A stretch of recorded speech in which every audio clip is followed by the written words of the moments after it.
Hello friends, जय जगन्नाथ। मु आज आसी पहुँच सारी भंदनगर ऐतिहासिक ठाकुराणी यात्रा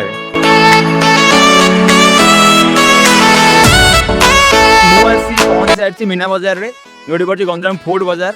तो आसन देखिए 100 टकर आम कौन कौन खाई पार सब 100 रुपीज गोटे फूड चैलेंज। चलो भाई देखो अपने क्या करता। तो प्रथम मुझे आनी गोटे steam momo plate jar price थी ओनली 30 रुपीज और प्राइस हिसाब से टेस्ट एवरेज। तो मोमो थी अधिक स्पाइसी। तो मोमो पर मुझे पीवाई पसंद कली तो यहाँ आनी गोटे कोला जार प्राइस थी ओनली 20 हिसाब से यहाँ बहुत बढ़िया थी। यात्रा बुले आस तुम मथुरा केक खाइबनी एमती कौटी हम कि बात तो सही है। तो तापर मुझे आनी 4टी मथुरा केक जार प्राइस थी 20 रुपीज आउ 2टी पत्रकोबी चप प्राइस थी 10 रुपीज। तो टोटाली 30 रुपीज हिसाब से टेस्ट बहुत बढ़िया था। तापर लास्ट किसी मिठा खाइबा इच्छा है तो मिठा जगह मुझे आनी चुस्की यार प्राइस थी 20 रुपीज आउ 20 रुपीज हिसाब से यहाँ बहुत बढ़िया था। तो गाइस वीडियोटा केमती लगे कमेंट निश्चय जानवे आउ फॉलो करदे मत निश्चय।